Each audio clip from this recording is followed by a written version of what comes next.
ever done anything for 4 hours and 57 minutes with another human so perfectly? Do not answer that, national panel. Right. Come on. I want to answer. We also have the miraculous angels. This was the best story of the weekend. Let's go.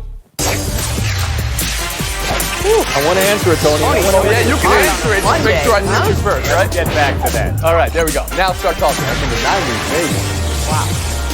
How was your weekend? 7-6-1-6, 7-6-4-6, 13-12, with the 13 being by way of the first ever sudden death tiebreaker, new rule at Wimbledon to prevent things from getting out of hand.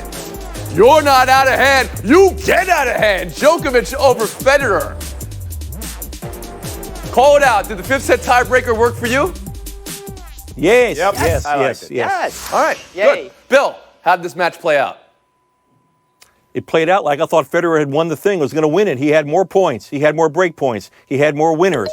Yet in the end, Djokovic somehow had more grit. Federer, more unforced errors. Did you say grit? Difference. All right, I'm just making sure you said grit. Good. Grit's not a banned word. Not yet, not at all, but it's getting there. Okay, good. No, when he dropped to his knees, when he pounded his chest, that was very symbolic that he hung in there with 2 break points. The first time that happened in 72 years in Wimbledon to win 2 match points. Djokovic basically just out-toughed Federer down the stretch. That's how. Yeah, Donne? Hey, Bill, I thought this played out as a microcosm of their respective careers, right? Federer with the sustained greatness and Djokovic better in concentrated stretches. Djokovic won all the tiebreaker sessions, right? And Djokovic has had some ups and downs. That second set was terrible yesterday. I don't know what happened to him. I don't know if we ever got a full explanation. And Djokovic has had some down years. We really haven't seen that from Federer. But he's been able to put it together when it mattered most, and certainly time and time again against both Federer and Nadal. Israel Gutierrez? I want to bottle the scared look on Bill Plaschke's face when he thought he had said a banned word there with grit. It was hilarious. But I agree with J.A. in the sense that I saw 2 very similar players, 2 of arguably the 2 best tennis players, male tennis players of all time. And yeah, it came down to the little details. Yes, it does seem a little bit unfair that Fed seemed to dominate that second and fourth set and didn't win the match, and it seemed like Fed hit a couple of unforced errors at untimely moments. I don't think he looked like Djokovic looked like the better player for this day or for that day, but that's the point. These 2 are so close, they're so similar, and when you get that kind of greatness, I know Roger's probably going to regret some of those unforced errors and his ability or inability to close this out, but this is going to happen when these guys play all the time. And Jackie Mack? Yeah, there's no question. Regret's going to be the word with Federer, Izzy, because had he won this title, and then he's I think 5 ahead of, or 6 ahead. If he wins, so that's a huge gap, right? 6 ahead, and now it's a swing, and now it's down to 4. And we're always talking about posterity here, and so I think that plays into this. But I think, too, what this just reminded me was if we get so caught up, and I do it, I'm guilty, of Federer and Nadal. We just love rivalries. We love that particular rivalry. We can't stop talking about it. That's what we always want. And we forget about this guy, Djokovic, that's just been the best tennis player in the world very, very convincingly since 2011. And I think you saw why in that match yesterday. Well, let's talk about that. Djokovic is at 16 majors now, Nadal at 18, Federer at 20. In his career, Djokovic has over 250 weeks at number 1, which is where he is right now. Jackie, how do you rank him now? How do you think it'll shake out when all is said and done? Can a case be made for Djokovic? Oh, sure. You can make the case for Djokovic as the greatest of all time. I'm sure there'll be plenty of Federer fans that are going to start throwing things at the screen when I say that. But he's only 32 years old. He's got a lot of winning left to do. Here's my only complaint, and this is because I'm the old, probably the oldest panelist here, and this is what I do for history.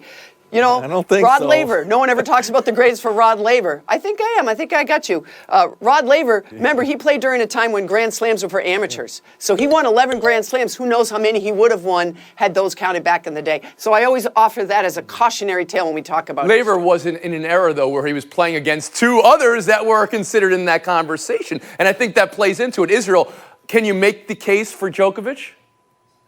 I mean, I think you obviously can. Like I said before, they're so similar right now, and Djokovic has more time in his prime. I'm not even conceding that Federer is done winning majors here. I think, he turns 38 in a few weeks, but I think he's still got another couple of years of being a threat right there. But to me, and this is, you can talk about numbers, you can talk about the total of Grand Slams. To me, it feels like Roger Federer is tennis to me. He created this sort of greatness out of these three guys. It's almost like he dragged the greatness out of Djokovic to make him into this player. So unless Djokovic surpasses him by, to me, 4 or 5 majors, then I would consider him. But personally, and this is all subjective, of course, I think of Roger Federer as the greatest, and it's going to take a lot. Djokovic has the head-to-head over Federer, has the head-to-head over Nadal. Jay Adande, he's 4 back right now in majors. Yeah, and that was a big swing. It felt like 5 is at least easier to get to surpass Federer than the 7 it would have required had he lost yesterday. But I'm with Izzy. When you think of tennis, you're going to think of Federer. It's just like, even if Djokovic gets there, I don't think he'll be there in our minds. Just like Emmitt Smith is the all-time leading rusher in the NFL. Do you consider him the all-time greatest running back? I wouldn't say and so. Bill Plaschke after the horn. Djokovic has won his last 4 Grand Slams. He's won 4 since the age of 30. He's just 32. He's coming to get him. I thought yesterday for the first time this could be the greatest tennis player ever. You did. So it stuck with you did, watching him play. Yesterday, watching him play. All that grit. Watching him play and watching look how close he's getting. Greatest grit of all time, I think you'd have to say, right? People were, I think, wanting to see history with Federer. In reality, you could see history with Djokovic as well. That's what we're looking at here. Simona Halep didn't care that people wanted to see history with Serena. Had pretty much the perfect match to win on Saturday. Serena unable to get to 24 again, tie Margaret Court. You can address that, but in that, Billie Jean King and Serena. Let's talk about this. This is an old-fashioned out of bounds. Here's Billie Jean to BBC. Her words in full. Many have grasped the "Stop the Insanity" quotes and the overall business, baby, gender equity. You can have your people work on that stuff.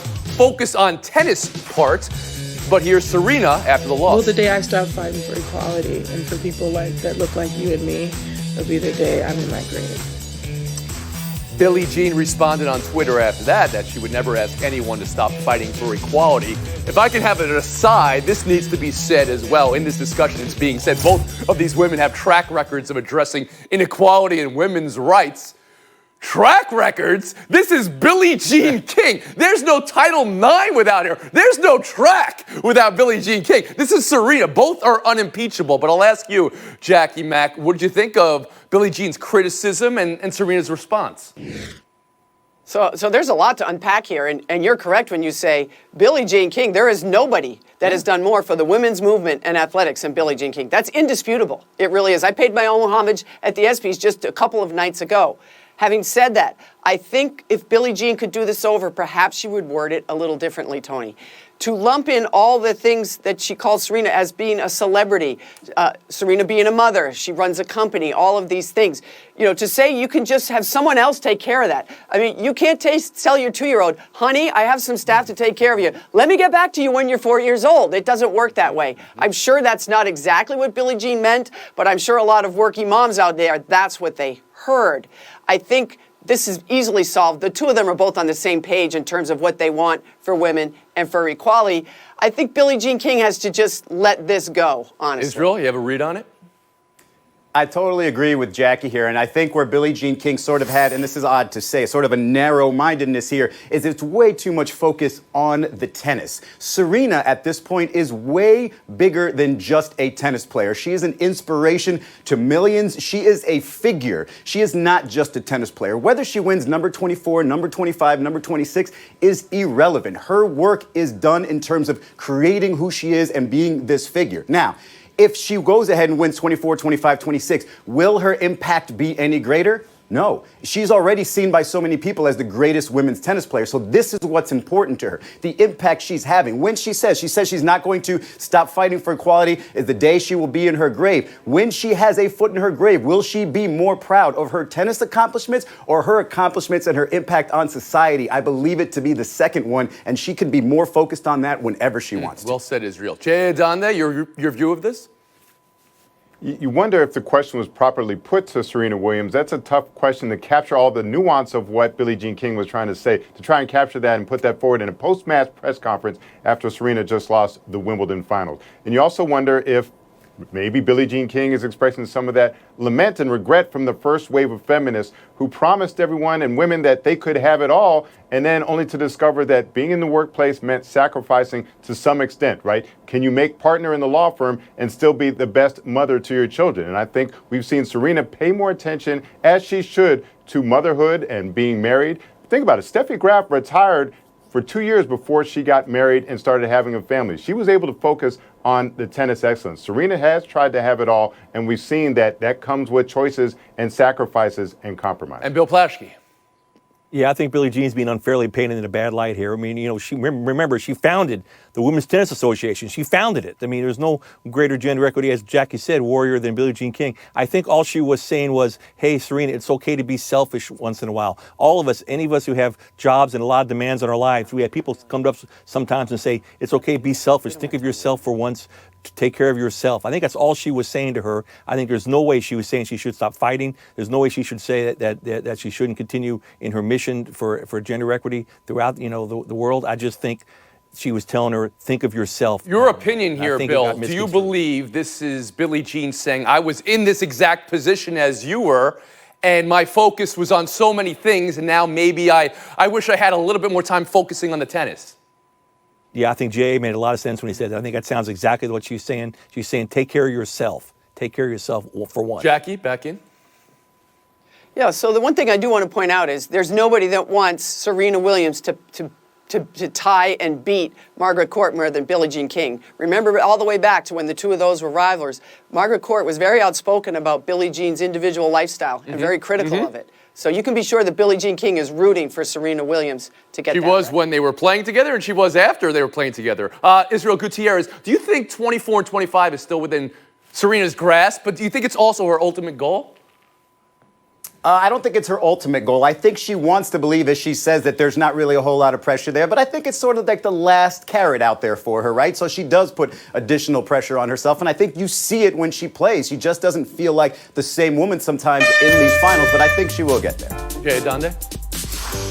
Her and Federer both want it. I think they want to establish their greatness, but you have to keep in mind they're combined 74 years old. It's not that easy for them to just step on the court and do it. They're combined? We don't need to combine their ages, Jay Adande. They're a few weeks apart, and there will be 38 this year. That's enough for me.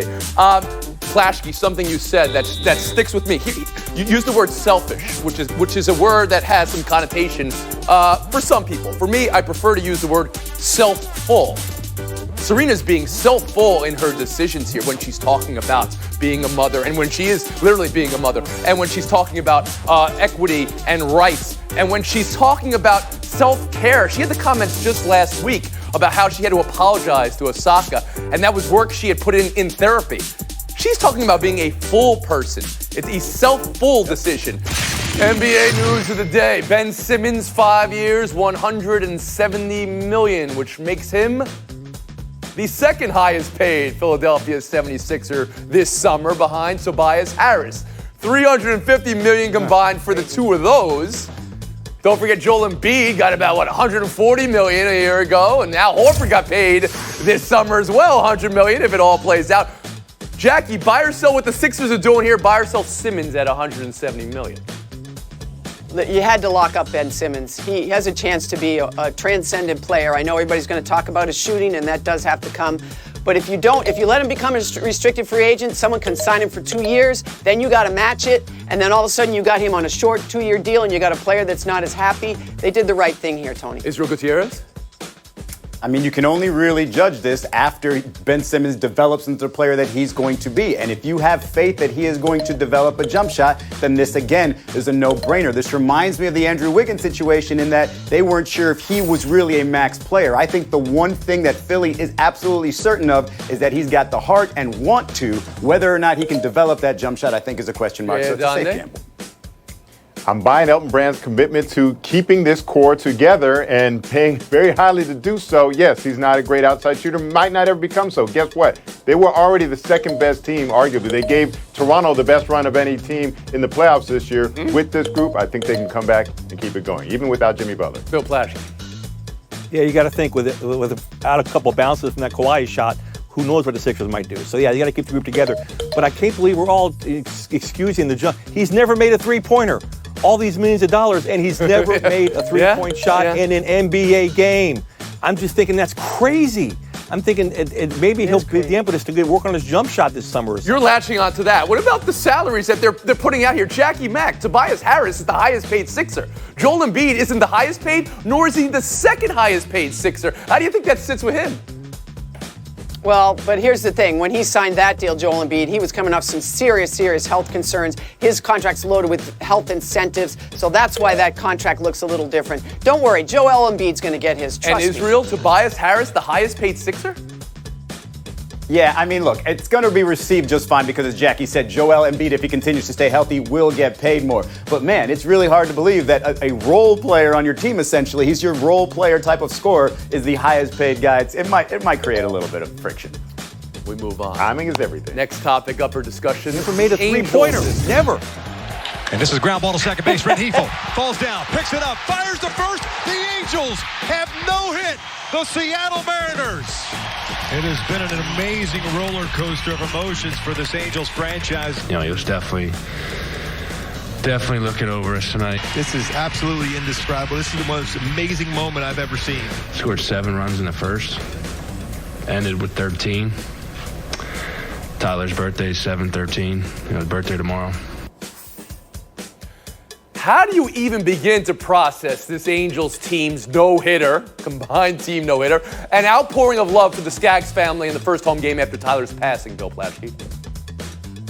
Like D. Gordon said, if you don't believe in God, you might want to start. This was amazing. From the first opening pitch from Skaggs' mother was a perfect strike from the mound to the end of the game when they draped his jerseys all over the mound. Taylor Cole and Felix Pena to the command for a no-hitter. They had both career ERAs over 4. And this is the last time in California there was a combined no-hitter was the day Tyler Skaggs was born. That's how ominous and crazy this whole thing was. Wow. Jay Adande. You can certainly choose to view this as evidence of a higher power if you want to do so. What I see it as is the commitment of people doing their jobs in the utmost way in order to honor their fallen friend. And that's one thing I'm certain of. You know, the symbolic meaning of it, I don't know. But I know these guys try to honor their friend by doing their jobs to the best way possible, and they certainly do. Gutierrez? You want to throw another number out there. Mike Trout's home run was 454 feet. That's 45 both forwards and backwards. And you get all these sort of numerical things. I immediately thought to the D. Gordon home run on the first pitch after Jose Fernandez passed in their first game back. It's just something, and I agree with J.A. there, to be able to reel in all those emotions and still be able to play baseball at that high a level is a credit to everybody that did so. Well, it's just a sheer force of will. Imagine being Tyler Skaggs' mom standing there on the mound and being able to do what she did. Yeah. She's an ex-softball player. She's a softball coach. She helped train Tyler. For all these guys, that's all I could think of was the sheer force of will. We talk about talent all the time, but I always bet on emotion. I'll take emotion over talent in key moments any day. That's just me. Thanks for your thoughts on that. Jay Adande, Israel Gutierrez. We're going to say goodbye just for a moment so we can get comfortable. We're tested for 6 days to have a hard reset. He lost 15 pounds. Fasting to turn around a slump, Bill. Yay or nay? Yay. My daughter Tessa's getting married this weekend, and I'm fasting intermittently for a reset this week so I can fit into the suit and look good for the pictures for the wedding. Good idea. Okay, Jackie. Bill, we want you to enjoy the wedding, not pass out at the wedding. Please intersperse a little bit of kale into your intermittent fasting. I like where you're Let's going. keep you upright, my friend. Intermittent fasting, very in vogue now, and it has a lot of benefits. Please, for clarity of thought, I do not want people fasting, though, as a penalty for having missed tournaments or maybe just having eaten too much this weekend. Point, Bill Plaschke. Showdown 2, the exact opposite of fasting. Kobayashi accusing Joey Chestnut of cheating. Told TMZ for pizza, Chestnut's eating crust. No, he's not eating crust. And for hot dogs, Chestnut's being given smaller dogs. Conspiracy, Jackie? Smaller dogs? I don't know how we went from fasting to stuffing hot dogs down our throat, but Bill, if you're at the wedding or up until that, take all those crusts that he didn't eat in the pizza box just to make yourself feel better. I'm worried about you, dear. Kobayashi, hey Kobayashi, here's an eating contest for you. Sour grapes. How many sour grapes can you eat? That's ridiculous. You see what I did there, Tony? I like what you did there. I like what you did. I appreciate you telling me also. You that see enough? what I did there. It is enough. It is, Bill Plaschke. Take your FaceTime.